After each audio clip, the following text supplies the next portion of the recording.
For 100 million years, birds have been developing a feel for the sky.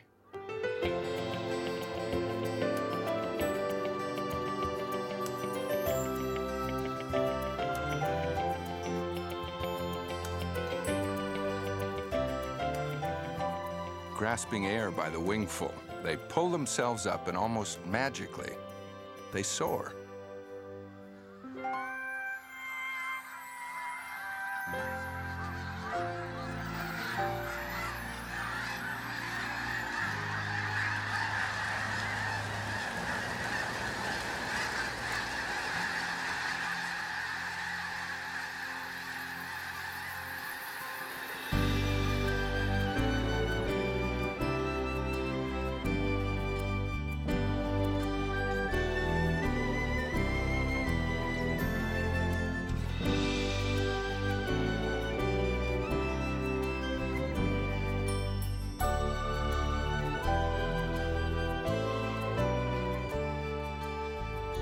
Only 100 years ago, we learned what the birds know instinctively.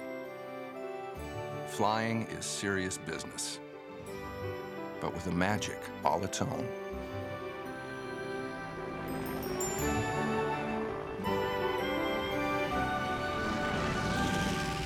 When I'm flying that airplane, I'm alive, and I'm part of that airplane, and that airplane's part of me. I'm absolutely in love with it, and I know I belong there. This is what I was born for.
There's a joy known to all who share the sky.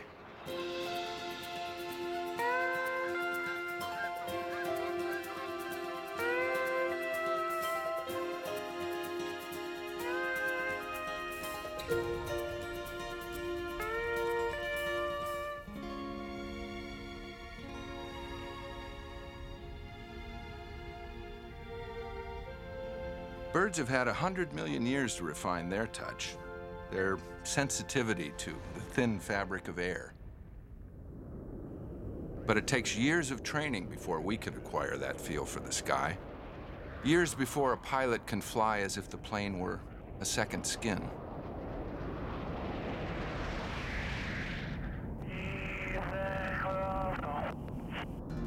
The Blue Angels spend 3 months a year in the California desert refining their sense of touch. It takes a practiced hand to stitch up the sky with a needle moving this fast. Little flats and deeps? Yeah. 3's rock solid. Okay. I got a little mismatch on that start, too. 5 on start, 5 flat on start. Each pilot's performance is critiqued and taped for further study. In the first month of training, there are plenty of rough edges.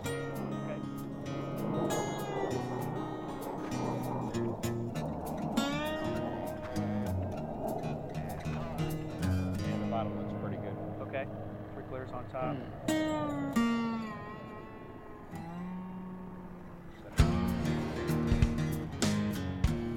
We start out with very basic things, turning the smoke on and off at the same time. And then we build on that. And just every day we try to do everything exactly the same. But it's clear that there's a long way to go.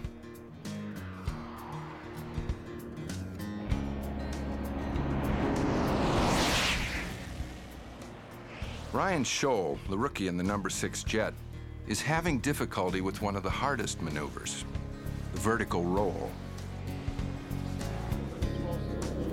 Yeah, that's the roll plate. When an airplane is spiraling this fast, the right touch is the only thing that can keep it under control. It only takes about 1/8 to 1/4 of an inch of stick movement in the wrong direction, and the airplane will go into out-of-control flight. And out-of-control flight is not a good thing. Looks like this time, just a little bit of positive. In the debriefing room, Mark Provo, the lead solo pilot, gives his rookie partner some pointers. For Ryan, the vertical rolls must become second nature. The airplane can get uncontrollable very quickly, and you have to do it very precisely, and it takes concentration, stick position, a feel in the pants, because once you start rolling, all your gauges, everything starts to spin, and the whole world starts to spin, and that's what you want to feel. You want to feel a real tight, crisp roll rate. If you don't, then it's time to turn the smoke off and clear out of the maneuver early, because pretty soon you're going to be departing, and the airplane gives you very little warning when you're max performing it like that. Taking high-performance jets to the edge requires precision. That's why during desert training, the Blue Angels fly 2 hops a day, 6 days a week. Each morning, the maintenance team test runs the systems and inspects the entire plane for problems. The airplanes have to be just as flawless as the pilots.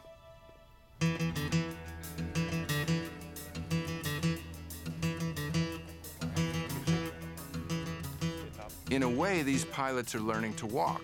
Well, fly, a very fine line between perfection and disaster. Everything has to be very precise and very deliberate because there really is no room for mistakes. It's not just sitting in a seat, pushing buttons and moving a stick around. It's a very high-speed, unforgiving environment.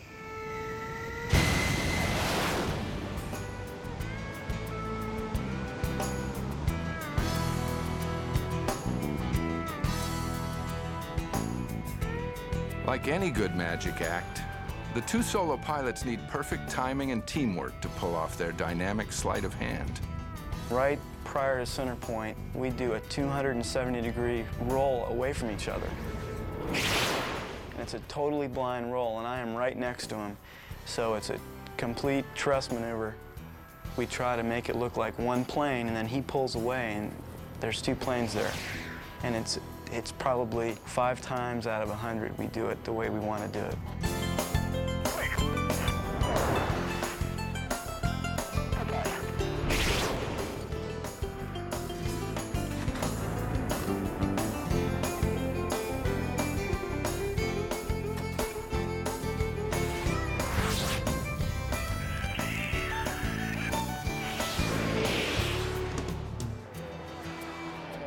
As the air show season approaches, the Blue Angels are almost ready, but not quite.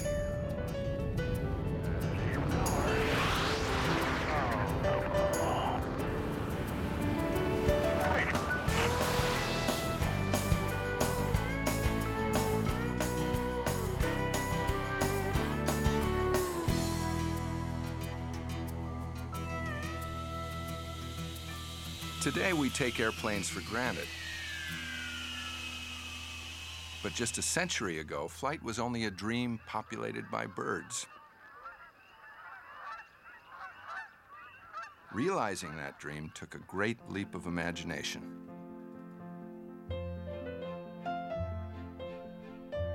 In the late 1800s, Otto Lilienthal of Germany flew the world's first successful hang glider, but it suffered from a control problem that would cost him his life. It was Wilbur and Orville Wright, 2 bicycle makers from Dayton, Ohio, who took a new approach to the problem. When people said that airplanes couldn't be controlled, the brothers turned to their experience designing those other unstable machines. When you think about controlling an airplane, you have to do it in 3 axes, really: pitch, yaw, and roll. People had been using rudders on boats for centuries, and the notion of a rudder that would control yaw, and you turn it on its side to make it an elevator, and it controls pitch, it wasn't too difficult. Roll was the tough issue to get to. And the Wright brothers came up with a system called wing warping to establish roll control. And basically what it amounted to was putting a helical twist all the way across the wings of a biplane. Wilbur spent hours watching birds feel their way through the currents of air. He noted the minute adjustments they make throughout their bodies, all the way out to their wingtips. From watching birds, they got this notion that you could control the motion of an airplane in the air by actually changing the geometry of the wings.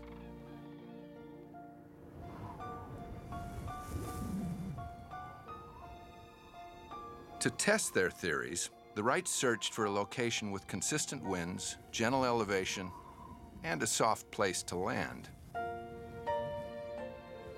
Kitty Hawk, North Carolina was the answer. Their plan was to start with a glider, then add propellers and a gas-powered engine. But after 2 seasons, their glider could barely lift a man. And so they built their first wind tunnel. The wind tunnel enabled the Wright brothers to test one surface after another very quickly. The brothers knew that the key was in the shape of the wing, but they needed an efficient way to test their new designs, to get a feel for the air with small experimental wings. Meanwhile, Samuel Langley of the Smithsonian Institution was racing to be the first into the air. On December 8th, 1903, the world held its breath. Samuel Langley is one of the world's great scientists. He's operating with tens of thousands of dollars worth of taxpayers' money. And he's doing it in public, in front of the New York Times and everyone. And he fails. And he fails in such a spectacular way. And a little more than a week later, 9 days later, on the Outer Banks at Kitty Hawk, North Carolina, these 2 bicycle makers from Dayton, Ohio, go out and do it. They do what Langley had failed to do with just a handful of local citizens as witnesses. On a cold December morning, a small crew of Kitty Hawk volunteers walked up the beach to help the Wright brothers. All right, boys, give me a hand with this. Together, they pushed the new propeller plane out to the launch rail. One of the fellows who was there that morning described how the 2 of them, Orville and Wilbur, sort of walked off by themselves as they were getting ready to go and talked to one another and shook hands just privately, the 2 of them. Orville was chosen to pilot this flight. After he climbed in, they turned over the propellers, and off she went.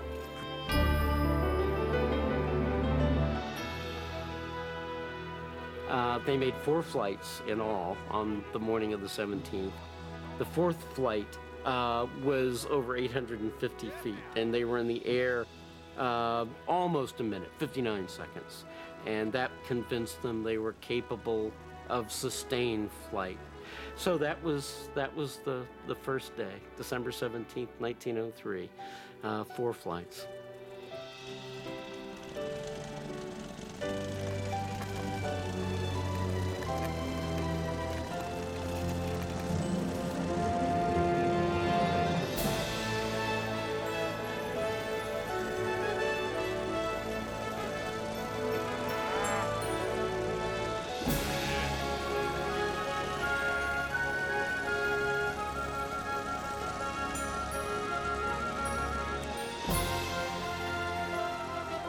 Solving the problems of both lift and control helped the Wright brothers achieve flight. But they knew they had a long way to go before they could fly as precisely or as instinctively as a bird. Birds have the advantage of strong, hollow-boned wings, which flex and change shape to meet all the demands of getting into the air. Once aloft, the wing's natural shape allows a bird to soar. The special curve that all wings have in common causes passing air to accelerate over the upper surface, creating a partial vacuum which literally sucks the plane skyward, as if by magic.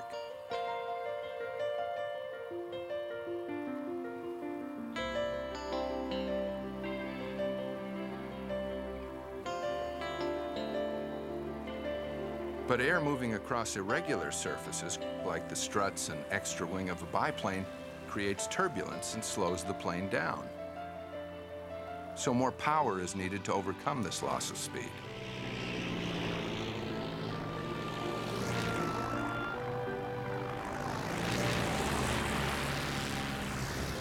Streamlined designs, like the DC-3, have greatly reduced air turbulence and drag. To increase the passenger load of a plane, more powerful engines are needed for greater thrust. In fact, one FA-18 Hornet turbofan jet can develop the same power as 230 Ferrari race cars.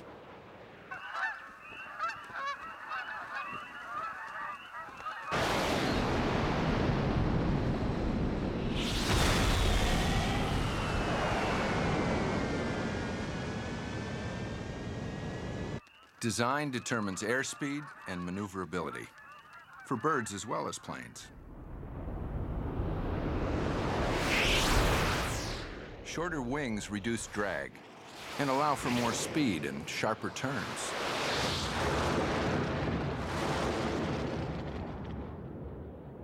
A bird uses its entire body to guide a turn, even its head.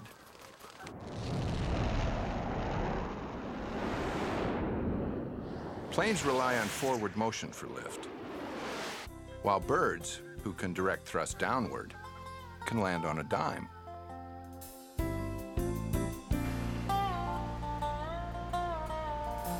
Directable engine thrust allows the Harrier to take off and land like a bird.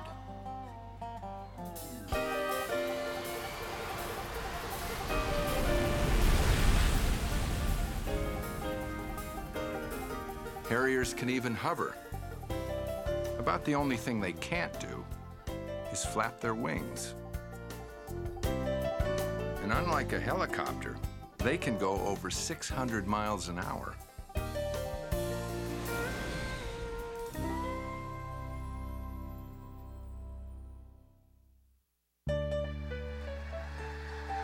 What if we need to fly even faster, say 1,300 miles an hour, and then land in the space of a small parking lot?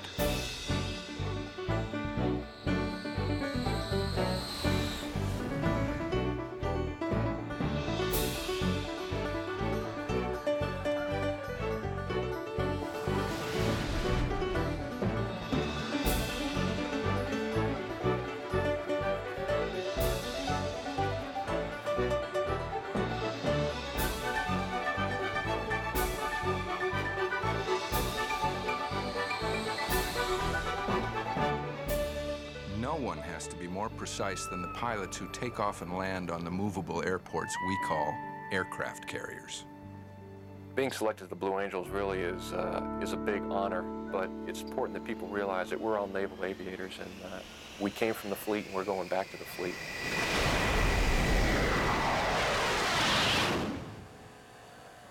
The excitement and challenge of shipboard operations and landing and taking off aircraft carriers is something that we all look forward to going back to, and we miss it, believe me.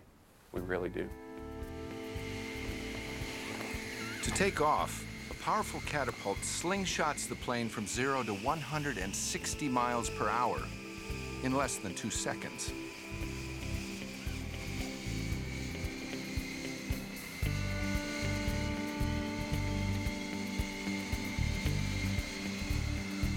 Before such a launch, a pilot must be sure his control surfaces flex every bit as well as the wings of a bird, a very fast bird.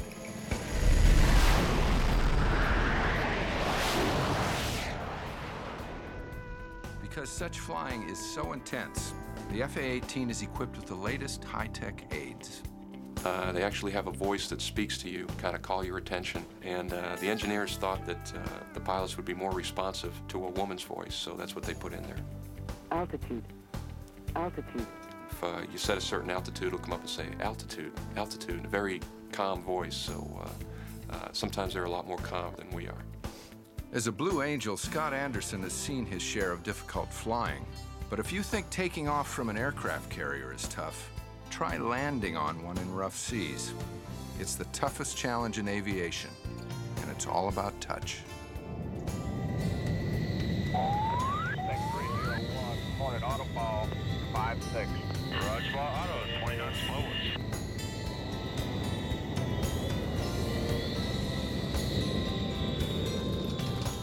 The second he feels the deck beneath him, Scott hits the throttle so he can take off again if his hook doesn't catch the arresting cable. You know, when you first miss, there's an incredible sinking feeling because you don't want to have to go up to the tanker.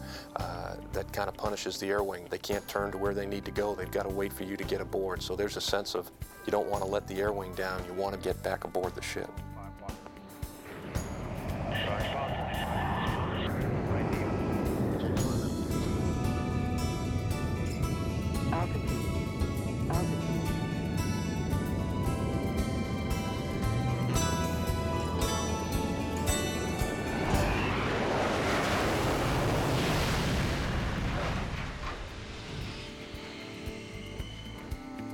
Every time I come out of the wires, my knees are still shaking.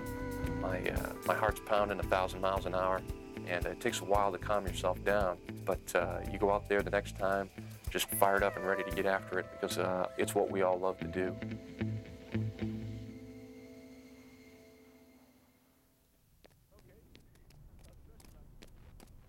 High-performance flight puts enormous stress on the body. An FA-18 can easily exceed the physical limits of the pilot. Imagine a roller coaster ride, but at hundreds of miles an hour. To pull G's like that, the Blue Angels avoid tobacco and alcohol, get plenty of sleep, and run at least 2 miles a day. When flying this close to the limit, it's possible for the plane to go into an out-of-control spin. Remember, a movement of only 1/8 of an inch can be the difference between flight and free fall. Pilots train for spin recovery, so they'll know what to do in a life-and-death situation. Besides slamming the pilot around, the increased G-forces can pull the blood from his brain and make him black out.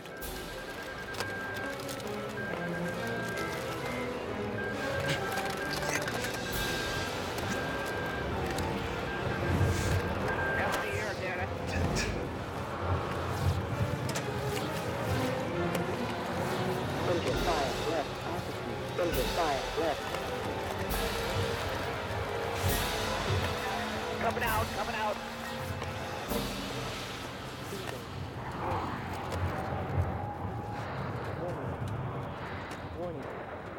Forward stick. Recovered. Roger that. Heading home.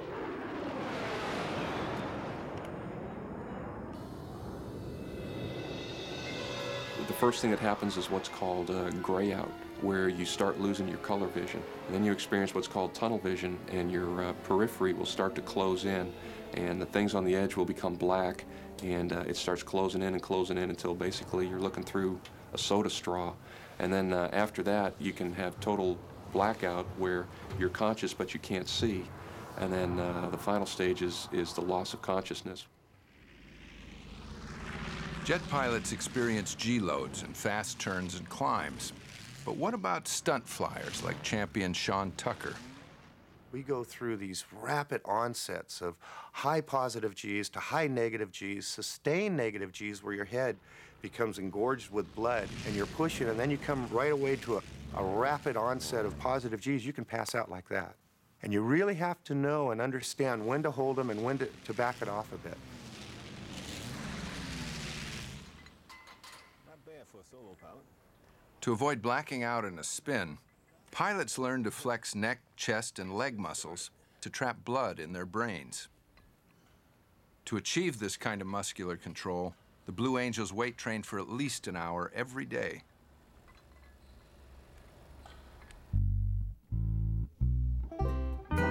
Pilots also train in a spin simulator, a centrifuge referred to by some as the swirling, hurling torture. It is one of the most painful memories of my life because you're inside of a machine that is going to just put heavy G-forces on your body.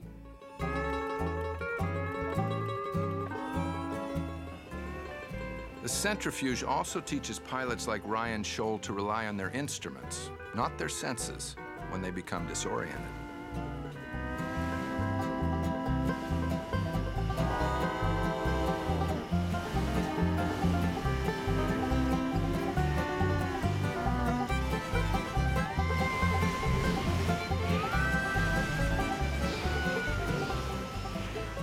In the centrifuge, the pilot practices tensing muscles to hold blood in his head.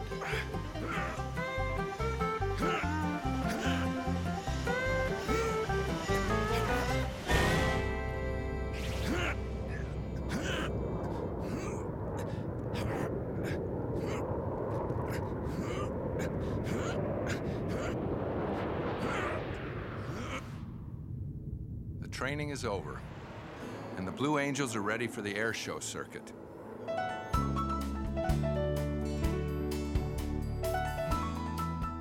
The San Francisco show is one of their favorites.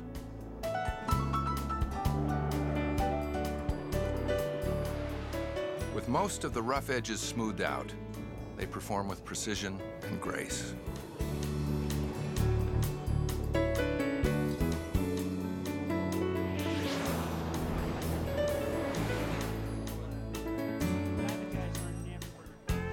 Hi, how are you? You got your face all painted, huh? I barely saw you down there. I thought this was a little walking bush that came by. The biggest surprise to me is the ability that we have to get through to the kids and to put a smile on the kids' faces. Nice shades. Pretty futuristic. The fact that I can have that kind of an influence over kids in school to get them to maybe try a little bit harder and to get excited about what they're doing is by far the most special part of the job for me.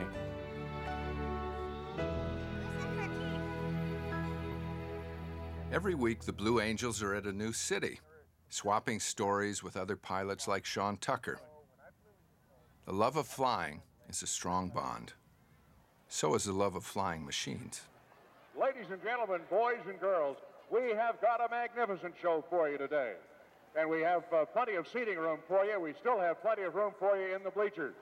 We got two lost kids here. We're going to do this quickly. Kyle and Justin, well, they know where they are, but their dad, Chris, is at Lost and Found. Air shows are an overhead parade of airplanes, like the P-3 and the classic Russian MiG.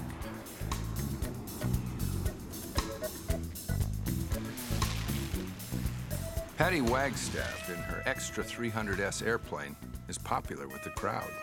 Well, when I was 10 years old, I told my parents that I wanted to be an airline pilot. And they patted me on the back and smiled and said, "Patty, girls don't become pilots." Patty became the first woman to win the National Aerobatic Championship.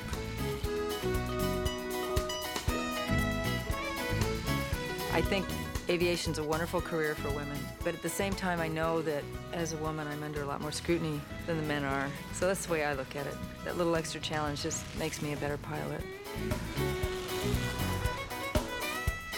Of course, there's an element of danger, but airshow pilots are the kind of people that require, I think, more intensity in their life.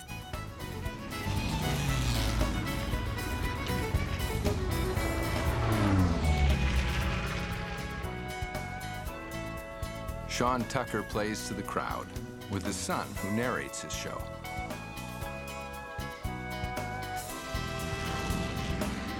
Here's my dad, turning around and around until airspeed comes to zero, building up speeds up to 100 miles an hour backwards.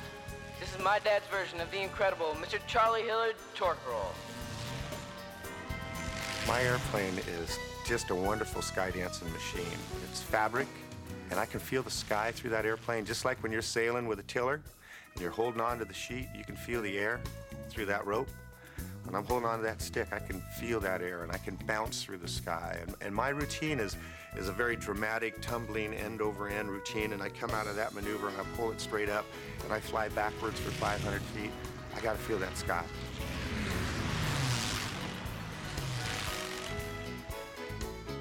You connect with an audience, and they come to not see us get hurt. They come to dream with us, and to be able to share that magic on this level with these people was a real blessing for me.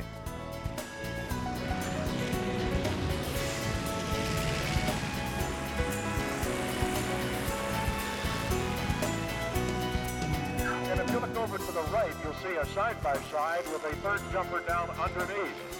And that's the formation that's going to be the last to land, as that's going to be the formation carrying the flag.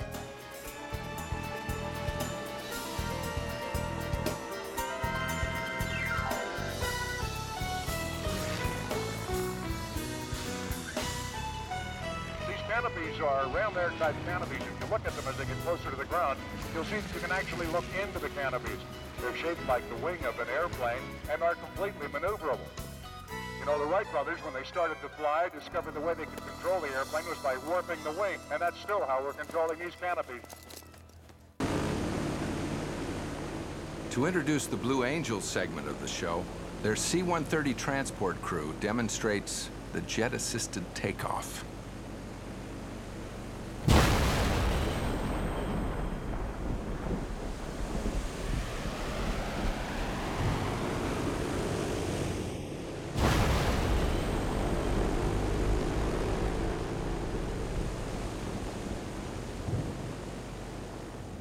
Our show today concludes with a performance of the United States Navy Jet Demonstration Squadron, the Blue Angels.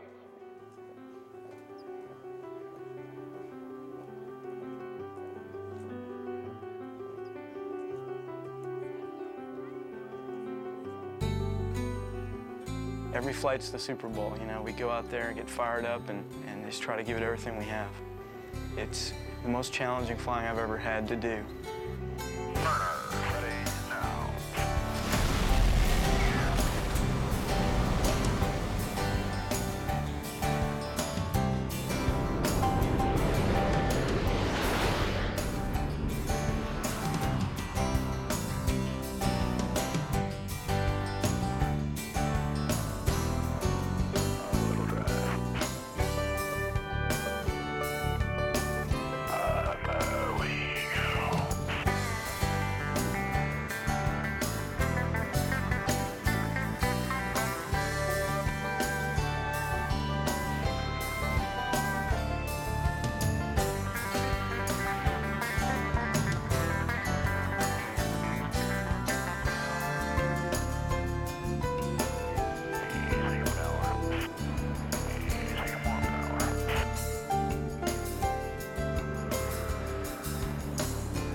What we really strive for is to make it look from the ground like it's easy.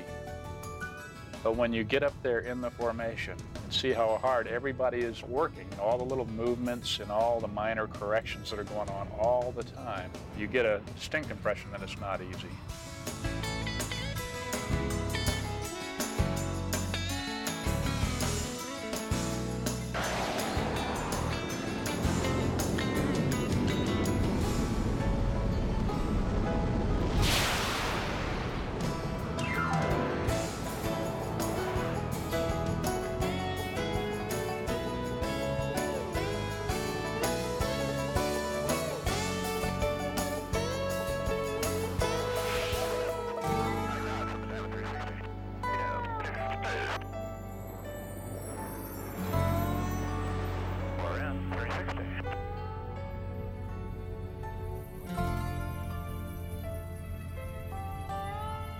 Actually, we're a lot closer than what it looks on the ground. Turbulence doesn't help, although when we hit bumps, generally we all bump together, we all bounce the same amount, so you can't overreact to the turbulence. The maneuver that Ryan and I really like is the tuck-away cross. We come in towards the crowd, and then we roll basically away from each other, and it looks like we're actually going to hit each other. I think the crowd really gets a jolt out of it.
By now, Ryan Scholl has mastered that elusive vertical roll. He does it almost by instinct.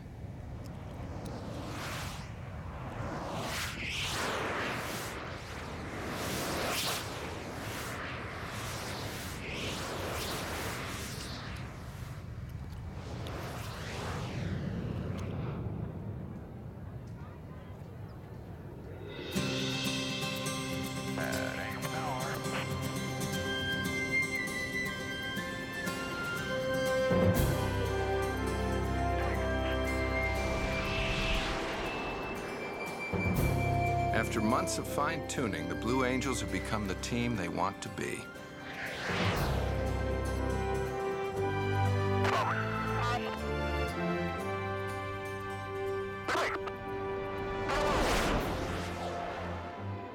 Each pilot has acquired a distinct feel for the air, but together, like the fingers of a skilled magician's hand, they fly as one.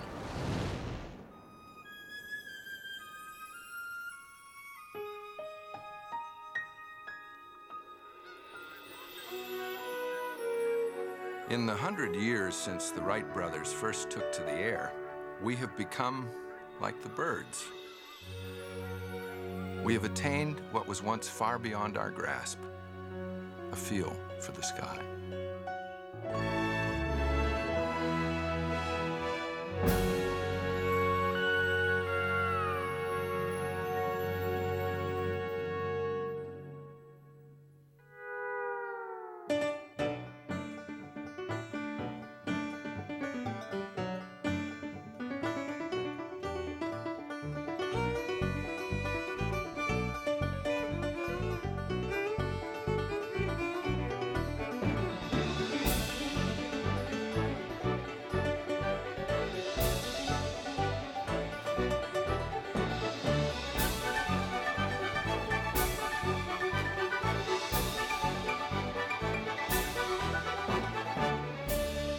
I think everybody loves the idea of flying. Everybody loves the idea of being able to fly like a bird or having the freedom to soar above the waves or the ocean. And I think there's also a fear of flying too. So there's this part of us that wants to conquer that. But the rewards are so great that that when you do master it and when you are flying like a bird, you're free. That's why I love it.